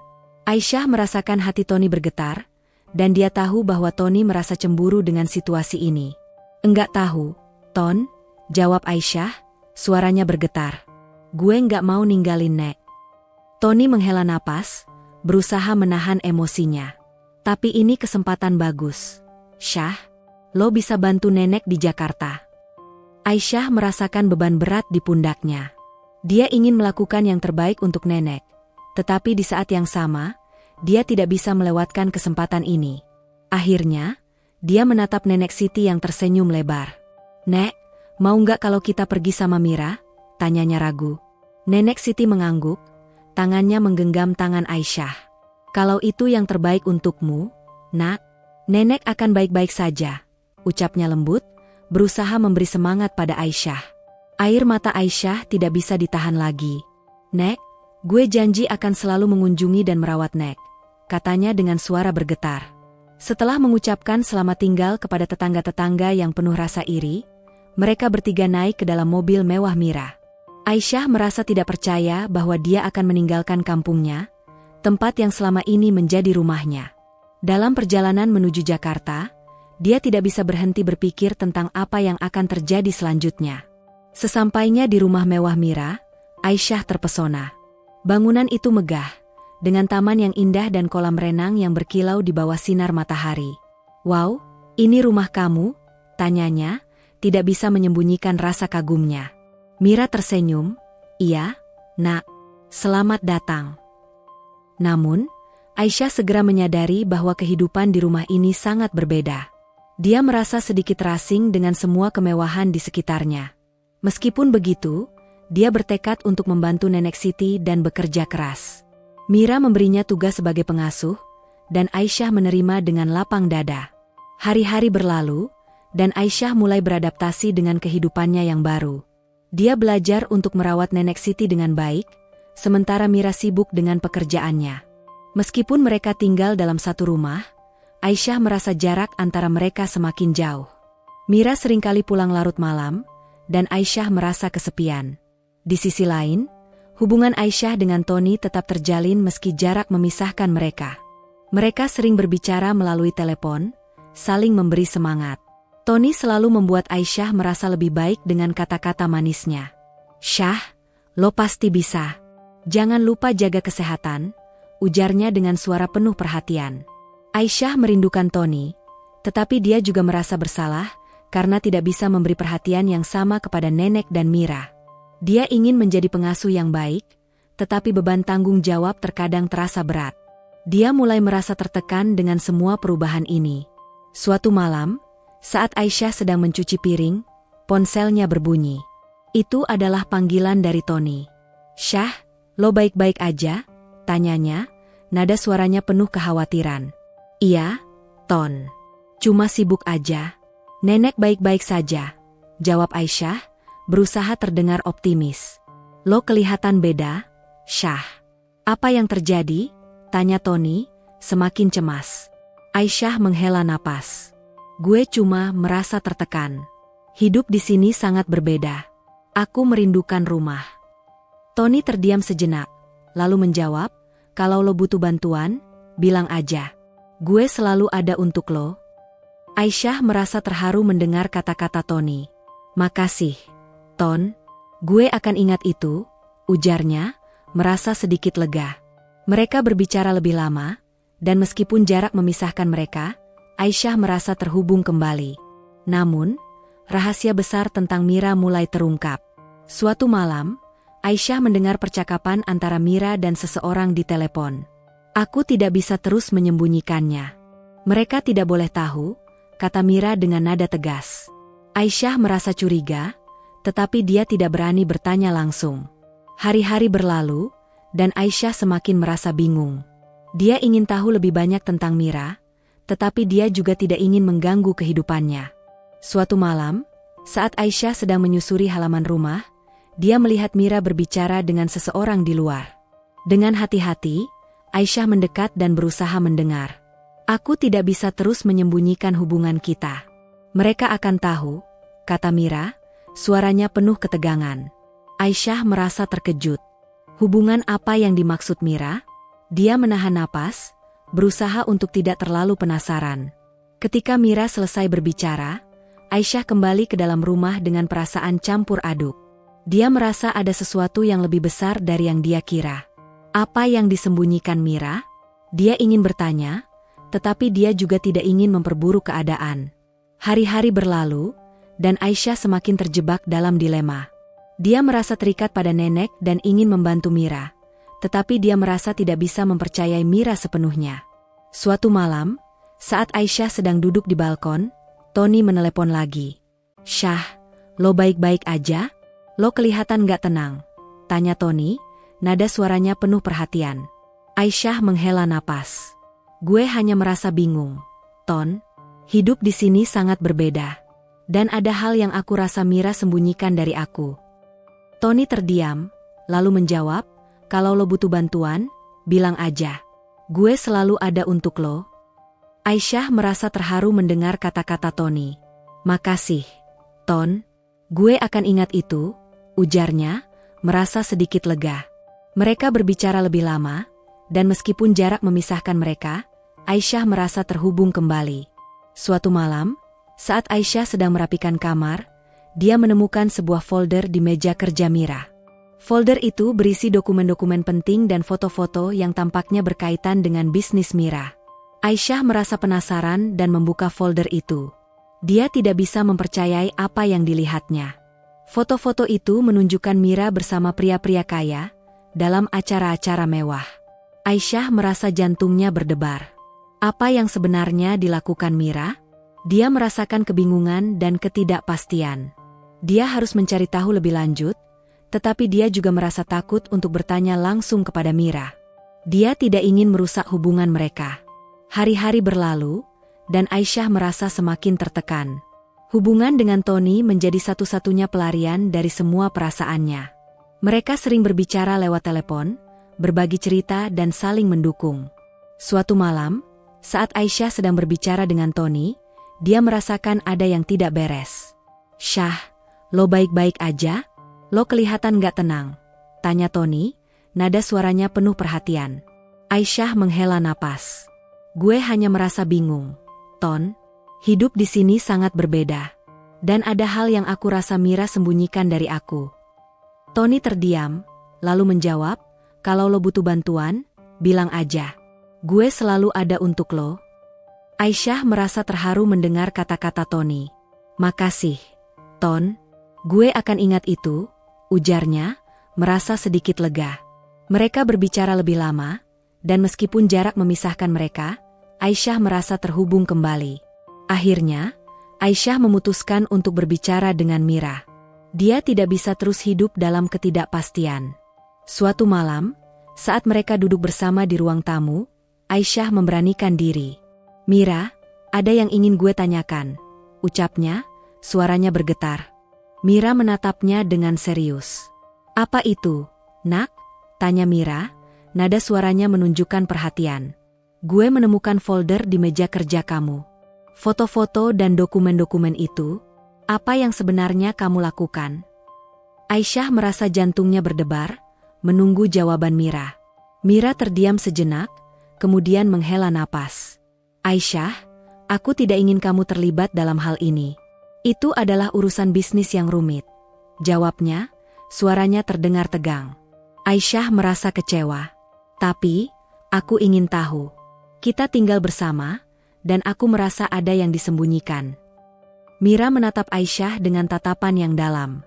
"Aku mencintai seseorang yang tidak seharusnya. Itu membuatku terjebak dalam situasi yang sulit." Aku tidak ingin kamu terpengaruh, ucapnya, suaranya bergetar. Aisyah merasa terkejut mendengar pengakuan itu. Siapa orang itu? Tanyanya, penasaran. Mira menggelengkan kepala. Itu bukan urusanmu, Aisyah. Yang penting adalah aku ingin melindungimu, jawabnya tegas. Aisyah merasa bingung. Dia ingin membantu Mira, tetapi dia juga merasa terjebak dalam rahasia yang lebih besar. Ketegangan di antara mereka semakin meningkat. Aisyah merasa tidak nyaman dan memilih untuk pergi ke kamar. Dia merasa bingung dengan semua informasi yang baru saja didapatnya. Dia ingin membantu Mira, tetapi dia juga merasa tidak bisa mempercayainya. Hari-hari berlalu, dan Aisyah berusaha untuk tetap fokus pada tugasnya merawat nenek. Namun, dia tidak bisa mengabaikan perasaan cemas yang terus mengganggu pikirannya. Suatu malam, saat Aisyah sedang berbicara dengan Tony, dia merasa ada yang hilang. Gue merasa terjebak, Ton. Aku tidak tahu harus bagaimana, ucapnya, suaranya penuh keputusasaan. Tony berusaha memberi semangat. Syah, lo harus tetap berjuang. Jangan biarkan semuanya menghancurkan lo. Kita bisa menghadapi ini bersama, ujarnya, nada suaranya penuh keyakinan. Aisyah merasa terinspirasi, tetapi dia juga tahu bahwa dia harus mengambil keputusan. Akhirnya, Aisyah memutuskan untuk berbicara lagi dengan Mira. Dia tidak bisa terus hidup dalam ketidakpastian. Suatu malam, saat mereka duduk bersama, Aisyah memberanikan diri untuk bertanya. Mira, apa yang sebenarnya terjadi? Aku ingin membantu, tetapi aku butuh kejelasan, ucapnya, suaranya bergetar. Mira menatap Aisyah dengan serius. Aisyah, aku terlibat dalam bisnis yang berbahaya. Aku berusaha untuk melindungimu dari semua ini. Tapi jika kamu ingin tahu, aku akan memberitahumu, jawabnya, suaranya tegas. Aisyah merasa jantungnya berdebar. Apa yang harus aku ketahui? Mira menghela napas, kemudian mulai bercerita. Aku terlibat dalam jaringan bisnis yang tidak bersih. Aku ingin keluar, tetapi semakin sulit untuk melepaskan diri. Aku tidak ingin kamu terlibat, Aisyah. Ini berbahaya, ucapnya, suaranya bergetar. Aisyah merasa terkejut. Kenapa kamu tidak bilang lebih awal? Kita bisa mencari cara untuk keluar bersama. Mira menatap Aisyah dengan tatapan penuh harapan. Aku ingin, tapi aku tidak bisa menjamin keselamatanmu. Aku sudah terjebak terlalu dalam, jawabnya, air mata mengalir di pipinya. Aisyah merasa terharu. Kita bisa menghadapi ini bersama, Mira. Aku tidak akan meninggalkanmu. Mira tersenyum, meskipun masih ada kesedihan di matanya. Terima kasih, Aisyah. Aku merasa lebih baik bisa berbagi ini denganmu, ucapnya, suaranya mulai tenang. Aisyah merasa lega. Mungkin mereka bisa menemukan jalan keluar bersama. Namun, ketegangan masih ada. Aisyah merasa harus melakukan sesuatu untuk membantu Mira. Suatu malam, saat Aisyah sedang berbicara dengan Tony, dia mengungkapkan keinginannya. Ton, aku ingin membantu Mira. Dia terjebak dalam bisnis yang berbahaya, ucapnya, nada suaranya penuh tekad. Tony terkejut. Syah, itu sangat berbahaya. Lo tidak bisa terlibat dalam hal ini, jawabnya, nada suaranya penuh kekhawatiran. Tapi aku tidak bisa membiarkannya sendirian. Aku merasa bertanggung jawab, ucap Aisyah, suaranya tegas. Mereka berbicara lebih lama, dan Tony akhirnya setuju untuk membantu Aisyah. Oke, kita cari jalan keluar. Tapi lo harus berhati-hati, Syah, ujarnya, nada suaranya penuh perhatian. Aisyah merasa terharu mendengar dukungan Tony.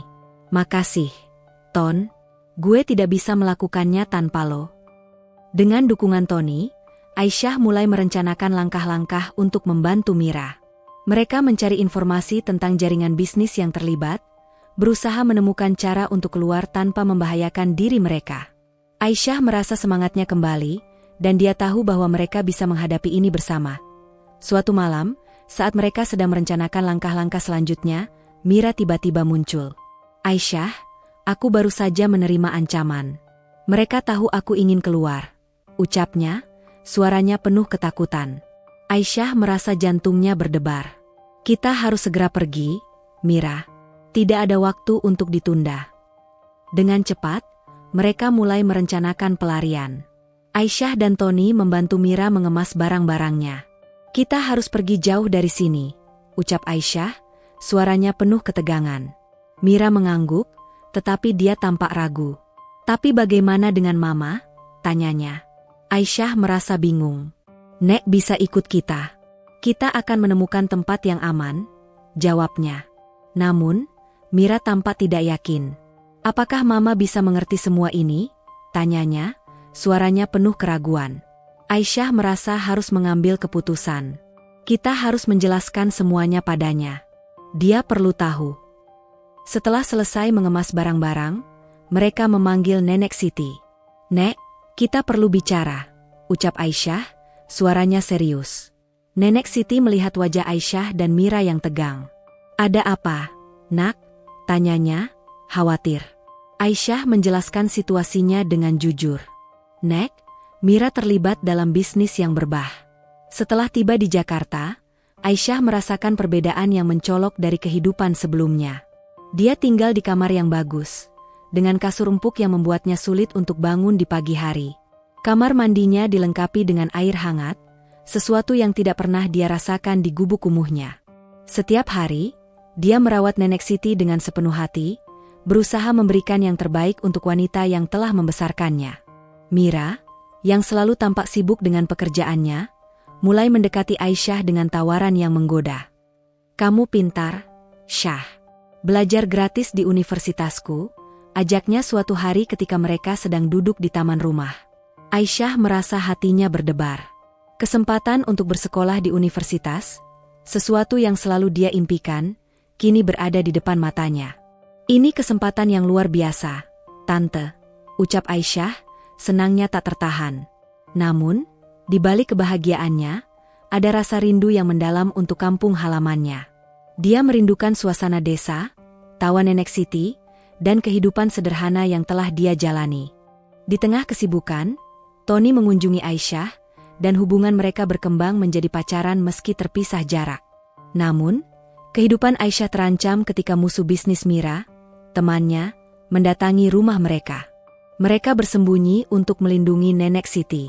Setelah situasi reda, Mira mengungkapkan adanya harta tersembunyi milik Nenek Siti yang bisa menyelesaikan masalah mereka.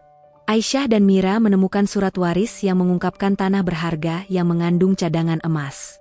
Namun, sepupu Mira berusaha merebutnya, memicu konflik hukum. Di tengah tekanan, Aisyah mengetahui bahwa dia memiliki garis keturunan bangsawan yang semakin memperumit situasi. Dengan dukungan Tony, Aisyah berjuang untuk mendapatkan hak atas tanah tersebut. Saat hubungan mereka semakin dalam, Tony melamar Aisyah, yang menerimanya dengan bahagia. Setelah memenangkan kasus hukum, mereka menggunakan kekayaan untuk membangun sekolah dan rumah sakit di kampung halaman. Hari bahagia tiba ketika Aisyah dan Tony menikah dalam upacara sederhana. Aisyah merasa hidupnya sempurna dan berkomitmen untuk membantu sesama. Dengan cinta yang menguatkan, mereka siap menghadapi masa depan dan semua keajaiban yang menantinya.